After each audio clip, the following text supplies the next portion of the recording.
Hi everyone, this is Terry. Today I'm starting a recording of videos on the Luminaire for my design center. This will be a series of videos. There'll be several, and they'll be slow enough that you can follow along with your tablet or your phone and follow step by step. The first thing I want to mention is you can get into my design center from the home page, or you can go to the embroidery screen and select My Design Center.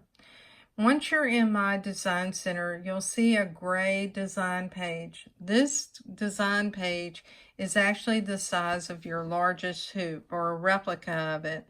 And this is either 40.8 centimeters by 20.2 centimeters or 16 inches by 10 5/8 inches. The box that's in the inside represents the size of a hoop that I selected that I want to use for my designs. So let's go and look at our settings page, and you'll see right now I'm in millimeters. Let's go to page 9 and choose inches, and we'll go back to page 8, and I want the 9.5 by 9.5 hoop, and I'll choose OK.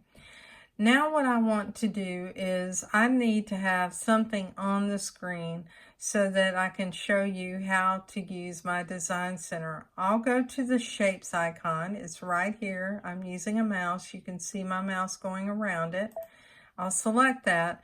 There's several categories that you can choose from, but what we will do is we'll just choose one of the basic shapes right here, which is a leaf, and we'll choose OK. The first thing you'll notice about this, when it comes into the screen, it has a red selection box around it. Once it has a selection box around it, you can do several things. You can resize it, you can rotate it, you can flip it, you can duplicate it, you can cut it, and you can paste it. Let's just go to size and talk about it while it's selected. You can resize this both proportionally, either inwardly or outwardly. The first two are proportional.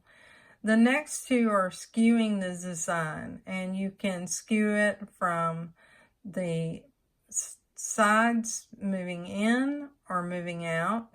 And then you can also, so this is both horizontally and vertically, you can change the sizes of it by skewing it. We'll do a little bit of both so you get an idea. The first thing we'll do is we'll stretch this out. And to do that, I can just, with my mouse button, I'm just clicking. And by the way, if you have a mouse attached, the only key that will work is your left mouse button. Everything else is disabled. You can also use your finger. You can hold down and it increases very rapidly. Or you can use your stylus. And what I'll do is move it back, and all I'm doing is holding with my stylus to press against the screen. If I want to reset it, I'll choose reset. We'll continue to use the mouse so my hand's not in the range of the camera for you. If I want to change this proportionally, all I have to do is select proportionally, and I'm resizing it and making it proportionally smaller. If I want to make it proportionally larger, I'll just hold down on that and I'll choose reset. I can skew this in from side to side or the top and bottom as you've seen. So now it almost appears as if my leaf is flat on the screen. We'll choose reset. You can also move this. So I can take my finger and I can move this around on the screen. I can be outside my hoop size, but I can also use my stylus to move, and you can see that here. And all I am doing is gently touching the screen, or I can use my mouse. Now, if I want to relocate it back in the center, I press this button in the center. I can also press corners and hold down, and it's moving it up to the upper left corner. Now it's going to move it to the upper right. And you understand what it's doing. You can move down as well, but we'll go back to the center and choose OK. Now while it's selected, let's move it up a little bit and let's look at rotate. On rotate, you can rotate it 90 degrees left or right. So you can see we go all the way around. You can also do that, like I said, left or right. You can do rotate it 10 degrees at a time. You can take your finger and move things around as you're rotating if you want, or you could have done that with your mouse. You can go ahead and continue rotating it, and you can see the degrees here. You can do this a degree at a time or less than a degree. We'll reset it, and we'll move it back into position here. You can also move it again on this screen. We'll choose OK. The next icon is duplicate. So you see this right here. If I select that, I now have a separate design that I duplicated. And once I duplicated that design, I can use this tool, which is mirror image, to flip it or reverse it. So that makes it nice because I can have two opposing shapes. Now, if I want to center this back into the center of the screen, I can do that by going either to the size button or to the rotate. You'll see here, this is now moved back to the center of this design page. Let me move it back down again, and we'll choose OK. The other thing I can do is cut. So I've removed it, but it's on a clipboard. I can paste it back. Once this is selected, anything that I do will apply only to this design. So if I choose to make this design smaller, and let's make it a little longer, so we'll stretch it out. So it'll be a different shape of a leaf. You now see that I've done that, and we'll choose OK. The other thing I can do is I can zoom in on it. So we'll choose the zoom button. I can go all the way to 800%. And if I cannot see it, I have a couple of options. One of those is that I can use my bars here, and I can move these bars. You can do this with your fingers as well. And you can also use your stylus if you like to use it. You can also use what is called the hand, and the hand allows you to pan on the screen. So you can see that I'm moving up and down by using the hand. You can go back down to 400%, to 200%, or you can go back to 100%. If I choose to apply stitches only to one of the designs, I would want to select that design. There are a couple of different ways to select. Down here in the bottom of the screen, I'll move my camera a little bit so you can see it. You see this box here. This is the selection box. There are two different selection tools. We'll use both of them. The first one is going to be the typical one that you normally see. With this tool, all you have to do is you draw a bounding box around a design. Now I did that with my mouse button, but let's say you want to do that with your finger. So let's do it with your hand. So you just take your finger and drag across the screen. But what if you want to use your stylus? It works the same way. You just hold it and drag across the screen. Sometimes what you'll find is you may not get a good starting point. And if you did this and you happen to move this design, you just split it. Uh-oh, you made a mistake. Let's choose close and choose undo, and let's go back and choose the selection again. And this time, let's reselect the selection by drawing a bounding box around it. So now I've selected that object. The point to point is really good when you have two objects that are close together. So we'll move this one up closer to the other object, and we'll choose the point to point. This is where you can really also use your zoom tools if you need them. And you'll notice that what I'm doing is I'm clicking around this design, and I'll call this something like a lasso tool, because that's what it's doing, is lassoing this design. And when I'm ready to close it off, I just click on the inside of that box, and I've closed that design. Now, the real question is, if I move this design, if I've missed part of it, and you see that I have right here in the center, I have some stitches. Let me zoom in so you can see it. And we'll scroll in, and here are those stitches. Well, that's another, my bad. So let's choose undo. We'll go back to 100%. And let me redraw my selection box. So we'll go ahead and select the selection tool again.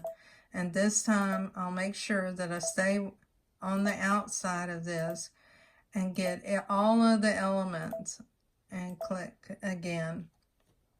One of the things that you'll find is sometimes when you have a lot of elements on the screen, what you might want to do is move some of them out of your workspace so you can do your work, duplicate, make copies of things, and then move those other elements in. So let's say that what I want to do is select first this leaf, and actually I think I'll use this other selection method. It's much faster. And what I'm going to do is I'll go back and resize that leaf proportionally, and I'll make it smaller. So what I'm going to do is put one of these leaves on the top and one on the bottom, and I'll use those fat ones on the sides. So we'll go ahead and make it a little bit smaller, and I'll choose OK. I want to duplicate it, so I have a second leaf. We'll move it down on the screen. And now I want to take that leaf and move it so that it is mirror image. And now what we'll do is we'll select the top leaf. You notice I didn't get it all, so let's select it all. And we'll move that up at the top. Now I'll take this leaf that I have here, and I need to draw a bounding box around it. If it's outside of the screen area, then I'm going to have a problem. But let's try to draw take the selection box and draw it around that leaf and select it. And you notice that what I did is I moved it outside the design area. So I made a mistake with that leaf. I have a couple of options. I can close and I can undo till I get to the point of where I moved that leaf. Let's get to that point again. You notice that you have several undos that you can choose from here, which is good. Now that it's selected, let me move it back on screen a little bit. And now let's go back to that process. I'll do this rather quickly and not talk as much. So I'll go ahead and select this leaf, but I want the different selection mode. So we'll select this. We'll select it, resize it. One of the things I hope Brother does in a future update is allow me to enter my size. I find that it's annoying to me to have to click down to a specific size. So if you feel that way too, let Brother know. Now I want to create a duplicate, and I want to mirror image that. So we'll move that down to the bottom. Now what I want to do is to select this leaf down on the bottom. And while I have that selected, I'll go ahead and create a duplicate. I'll take this duplicate and I want to rotate it, and we'll rotate it 90 degrees. We'll move it over here to the side. And then we'll take the other one, and you notice it's not selected, so I need to select it. I didn't get all of it. You notice I'm cutting it off, so let me select all of it. And now that it's selected, let me rotate it, and I'll rotate it 90 degrees the other way, and we'll move it here on the screen. Okay, we now have 4 objects that we can work with, and we'll choose OK. So the next thing that we're going to do is we'll apply some stitches to this.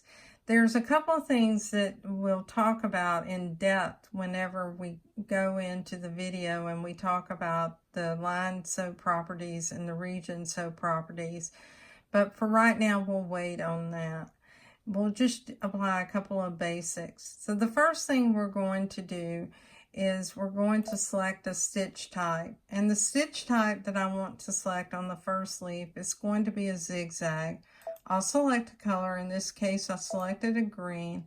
And all I have to do is use this bucket to fill that line. Now, if you happen to make a mistake and use a pencil, and I'll do that, you'll see I drew a line. Oops, I need to erase that. So I need to go to my eraser tool, but let's zoom in so we can see it. And let's choose the eraser tool. I can choose different points. We'll choose this one. We'll make it larger. And then what I'll do is, and you notice I made a mistake. I erased part of my design. Let me choose undo. And let's go back with it selected. And this time I'll be very careful to erase only that line. Now we'll go back to 100%. And now what I want to do is to apply that stitch to the boundary of this leaf. So I'll select the bucket and touch the line. You may not be able to notice it. Let's zoom in to 400% and we'll pan with our pan. And we'll look at that, and you now see this is a green instead of that black. You see the difference between the black down here and the green. Go back to 100%. The next thing we'll do is apply a different stitch type to all the other leaves. So we'll go through this very quickly. So all we have to do is we need to select the stitch type. We'll do a running stitch on the next one, select a color. It doesn't matter what color we select because these are not necessarily the thread colors that we're going to use. It's just a visual. This is artwork right now. So we'll select some other types. And for this one, we'll choose purple and we'll click on it. Actually, we'll do that on this pattern. So keep in mind, this was 1, 2, 3. And that's going to possibly become important when it sews out. We'll look and see. The next thing we'll do is we'll select another stitch type, and in this case we'll go ahead and choose a motif stitch, which is new. This was added with this version, and we'll choose this little stem stitch, and we'll choose again another color and choose OK, and we'll apply it to this. Now if I touch this again, what you're going to hear is a sound that tells you that you made a mistake. Listen for it. Sounds like a little cricket chirping. That means that you cannot do that because you've already applied a stitch to it. If you want to undo it, you can undo it down on the bottom of the screen right here with the undo. I don't want to do that at this time. We'll now focus on this next selection area here. On the next selection area, what we'll do is we'll go into the properties and we'll choose some fills. The first one we're going to use just a regular region fill. You've seen that before, and we'll choose a dark green for it. And let's apply that to this little leaf here. Now you notice the tool that I selected was this paintbrush tool. That's not what I wanted. When you do that, all you're doing is you're basically getting like dots, or if you hold down and draw, and I could do that with my finger as well. See this? I can now do undo several times, which is really nice with this machine. And instead I'll use the bucket because I want to fill these with stitches. So I filled that now with just a regular region fill stitch, which is common on most embroidery. Now we'll go to the next one. On the next one, we'll use a stipple stitch. We choose a different color and choose OK.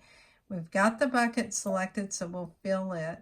Now we'll move on to the next little leaf, which you probably can't see here because the outline of it is so light, but you'll be able to see it when we fill it with the stitch. So we'll go into stitch properties and we'll choose a blue. This is something we can definitely see. And we'll choose one of the decorative fill stitches.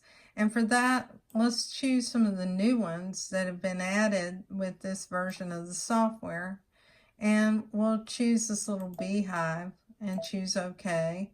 And now we'll choose OK again, although I didn't select a color. So if I made a mistake, all I need to do is go back into the properties and choose a color. In this case, we'll choose a darker orangish red color to fill this in, and now we'll apply that to this leaf. Now we have one more leaf left. We'll go back in and choose our properties. We'll choose another decorative fill. For this one, we'll choose the little leaf pattern and we'll choose OK. We'll choose another color, and in this case, we'll go ahead and choose this kind of fuchsia color, and we'll apply that to the inside and click OK. At this point, you'd probably want to save this to memory because everything you've done up to this point designing is important. And so we'll save it to memory, and I'll save it to my machine. If you save it to memory and you decide in the next steps that you made mistakes, you can always start at this point. We'll choose next. And we could go through and cycle through all of these stitches and make changes, but I'll show you that in the next video. Right now, what you see is it has digitized more or less this design on the screen, or giving you the view of those stitches in an artwork mode. And this would be a point if you decide, oh, that stitch really doesn't work. Like I know right now that I don't really care for the stem stitch. I can change it. I'll change this one stitch and we'll move on. And to do that, I can use the arrow keys here, and I'm cycling through the stitches. Now you notice that we've gotten to the stem stitch, and now I can select that and go back, and let's make that a triple stitch and choose OK. So now we'll go ahead and save it to memory again. And you notice that it didn't save to memory at first because it wasn't ready. When I click it now, it's ready because it had to go out and digitize that little design. And we'll choose save, and we'll go set. Now it'll tell me it's going to convert this to an embroidery pattern, and is it okay? We'll choose okay.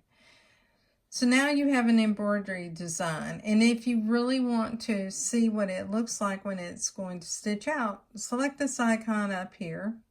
This will allow you to zoom into the hoops, and then you can see that the hoop sizes that it recommends here are the 2 largest hoops. The 2 smaller hoops, it's saying that this design isn't going to fit into them. So we'll go ahead and choose the stitch player. Now what's nice about this is, just like in embroidery software, you can watch us stitch out. You can speed it up if you want, and to speed it up, select 2 or 3, and now you'll see this design stitching out as it will stitch out when it's embroidered. Let's go through it back at 2 again, and let's see the order that it's stitching out. So if you notice, the first thing it's stitching is the first leaf that we digitize. The next thing that's going to happen is it has the fill for both of these patterns. That was not necessarily the order that we selected when we stitched or designed these designs.